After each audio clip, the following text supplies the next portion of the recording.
Om Swastiastu. Perkenalkan, nama saya Dewa Ayu Amanda Putri dengan NIM 2311 03119 dengan presensi 27 dan siswa. Perkenalkan, nama saya Dewa Ayu Adara Priyanka Pinandika, saya kelas 3.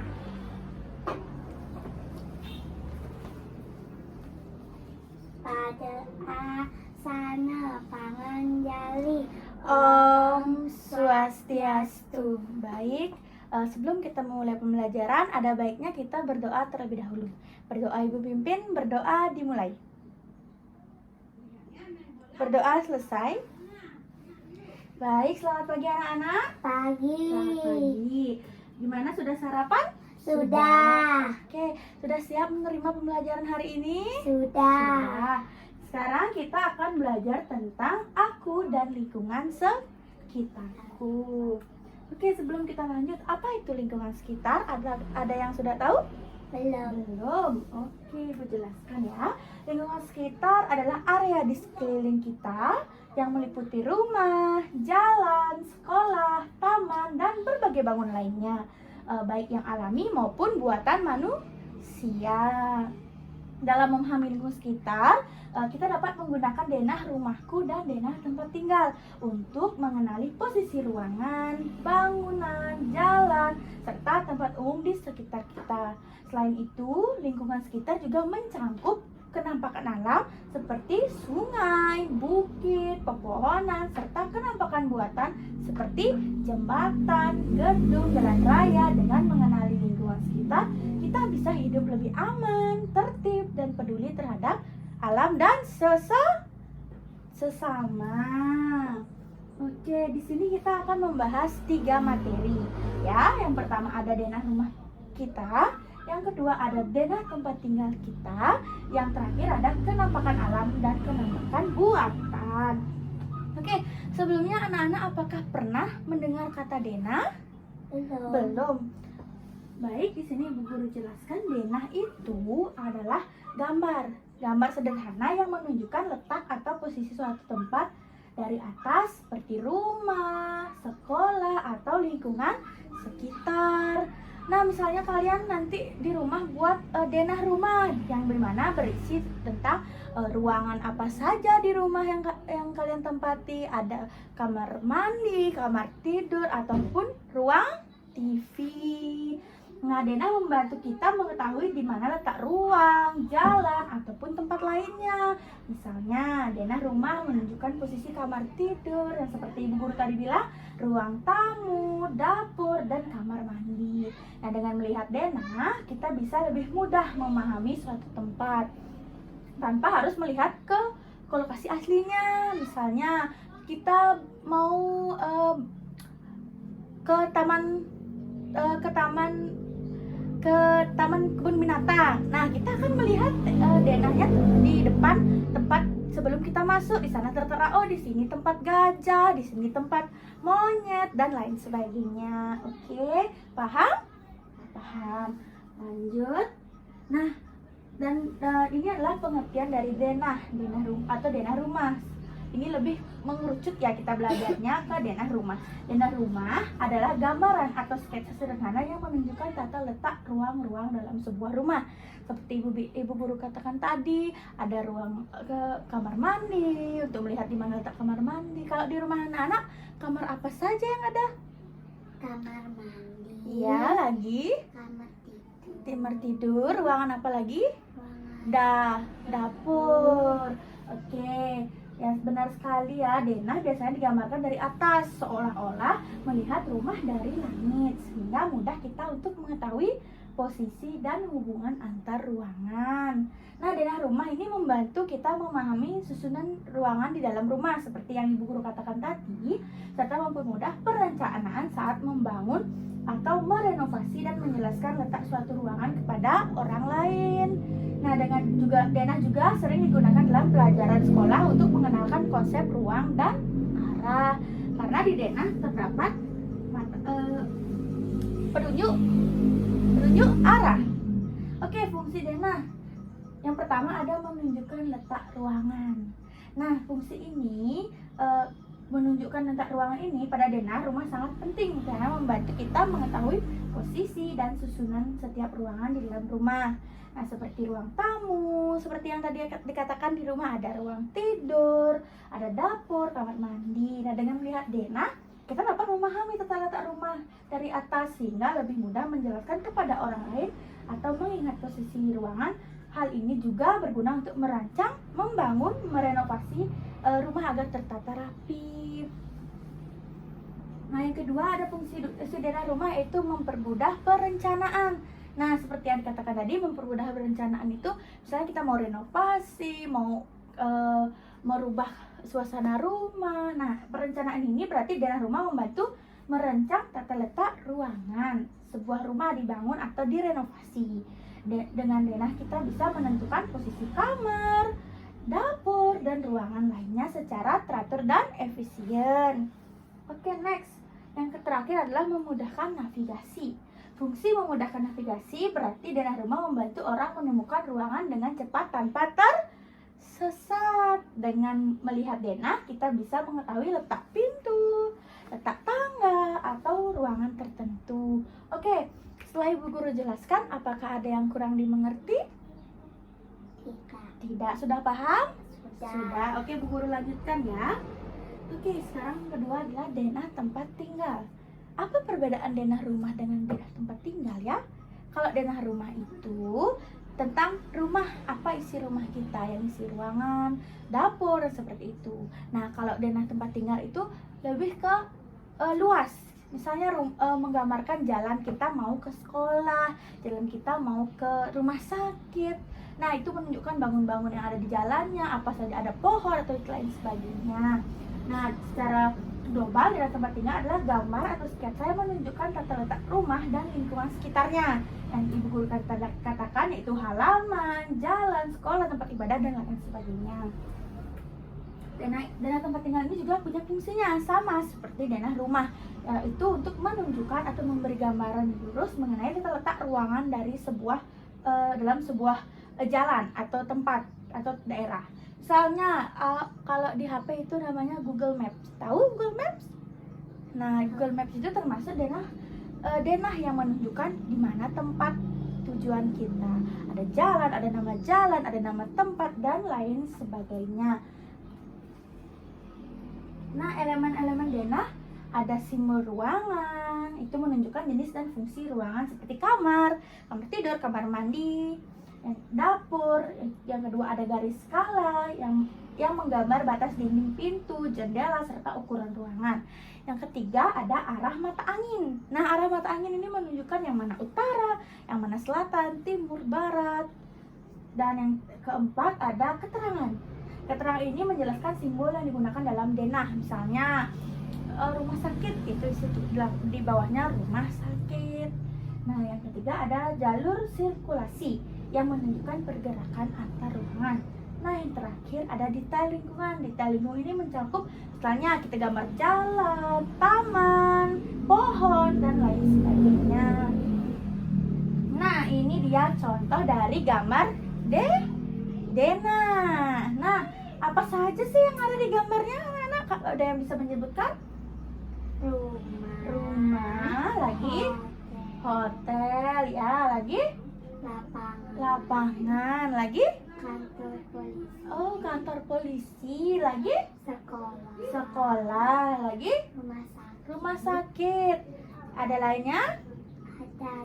Ada jalan, benar sekali. Ini adalah contoh gambar yang dimana terdapat di Jalan Melati ada rumah Joni, ada hotel. Di Jalan Kemerdekaan ada lapangan bola, kantor polisi, dan sekolah. Dan tentunya di Jalan Perjuangan ada rumah sakit. Oh, kalian sudah paham ya apa itu denah berarti ya? Kalian sudah bisa menunjukkan apa saja yang ada di denah. Nah, ini yang kedua ada contoh gambar denah rumah. Nah, kalau kalian bisa tunjukkan apa yang ada di dalam gambar tersebut. mobil, Mobil, lagi taman, ada taman, lagi kamar mandi, kamar mandi, benar sekali. dan kamar. Oh iya, benar sekali. Ini adalah gambar sebuah rumah yang menunjukkan posisi kamar, taman, garasi, ada mobil, ada dapur, ada ruang tamu, dan lain sebagainya. Oke. Setelah Ibu Guru menjelaskan tentang denah tersebut, apakah ada pertanyaan? Tidak. Tidak. Bisa Ibu Guru lanjut? Bisa. Oke. Selanjutnya kita akan belajar tentang apa itu kenampakan. Nah, dalam geografis, kenampakan mengacu pada fitur atau ciri khas yang terletak di permukaan bumi. Kenampakan dapat dibedakan menjadi dua, yaitu kenampakan alam dan kenampakan buatan. Nah, kenampakan alam adalah bentuk bentang alam yang terbentuk secara alami. Prosesnya geologis, jadi tidak dibentuk oleh bantuan manusia atau bantuan yang lainnya. Ini terbentuk murni dari alam itu sendiri. Nah, sedangkan kenampakan buatan ini adalah kenampakan yang terbentuk karena campur tangan dari manusia atau dibuat. Namanya juga kenampakan buatan. Next, nah ini adalah pengertian dari kenampakan alam. Kenampakan alam adalah bentuk permukaan bumi yang terbentuk secara alami tanpa campur tangan manusia. Seperti apa? Gunung, sungai, dan hutan. Kenampakan ini terjadi akibat proses alami seperti erosi, tektonik, dan lain sebagainya. Sebaliknya, kenampakan buatan adalah hasil rekayasa manusia untuk memenuhi kebutuhan hidup, seperti jembatan, bendungan, kebun binatang, termasuk kenampakan buatan. Nah, ini dia contoh kenampakan alam. Ada yang bisa menyebutkan apa saja? Gunung, lembah, sungai. Baik. Selanjutnya ada kenampakan buatan. Nah, apa saja yang ada di gambar anak-anak? Waduk, kebun binatang. Oke, good job. Berarti kalian sudah paham apa itu kenampakan buatan dan kenampakan alam. Nah, selanjutnya Ibu Guru akan mengajak kalian untuk menggambar. Apakah kalian suka menggambar? Oke, sini. Sekarang kita akan menggambar denah menuju ke dari rumah menuju ke sekolah. Oke? Ini digambar dulu. Ibu kasih waktu 5 menit. Selesai.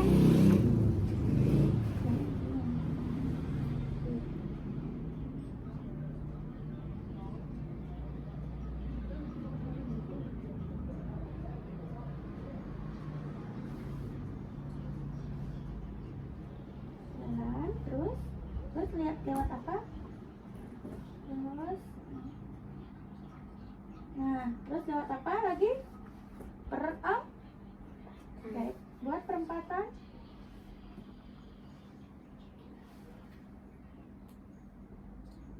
Nah, habis itu kemana lagi? Lurus, pertigaan, terus lurus sampai sekolah.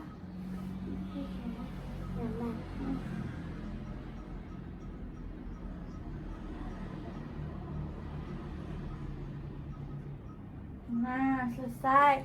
Nah, sekarang jelaskan apa gambar yang kamu buat. Pertama-tama, ini apa? Rumah. Lalu pergi jalan ke selatan. Lalu bertemu dengan perempatan. Lalu belok ke kiri. Lalu bertemu apa ini lagi? Pertigaan, belok ke kiri. Lalu lurus sampai di sekolah. Oke, pintar. Boleh duduk. Anka boleh duduk. Duduk. Nah, selain itu, Ibu juga ajak kalian menjelajah lingkungan sekitar. Nah, di sini kita akan main tebak-tebakan. Oke? Kita akan main tebak-tebakan. Judulnya adalah Di Mana Kamu. Nah, aku berada di soal yang pertama. Ibu Guru bacakan. Aku berada di tepi laut. Banyak orang mencari ikan dan membuat perahu. Ombakku bergelombang dan sering menjadi tempat wisata. Di manakah aku? Sekarang anak-anak pilih salah satu jawaban yang benar menurut kalian. Ayo, baju. Ini. Klik. Mana tuh? Oke, good job sekali, benar sekali ya. Oke, Bu Guru jelaskan, benar sekali, pantai merupakan bagian dari dataran rendah yang dimana dia terdapat air, ada ombak, ada yang mencari ikan. Kalian pernah ke pantai tidak? Pernah. Pernah. Ngapain kalian ke pantai? Berenang. Berenang. Di pantai ada apa saja? Ikan. Ikan, apa lagi? Pasir, lagi? Kerang. Kerang. Oh, pintar. Air pantai itu rasanya apa? Asin. Asin, benar sekali ya. Air pantai itu rasanya asin karena mengandung garam. Nah, di pantai, kalau orang yang bekerja di pantai mencari ikan itu disebut apa? Nelayan. Dia menangkap ikan lalu dijual lagi di daratan. Itu namanya nelayan. Oke, good job Anka. Oke, selanjutnya, soal selanjutnya ada aku sangat tinggi, puncakku runcing, dan udaraku sangat sejuk. Aku atap dari sebuah daerah. Siapakah aku?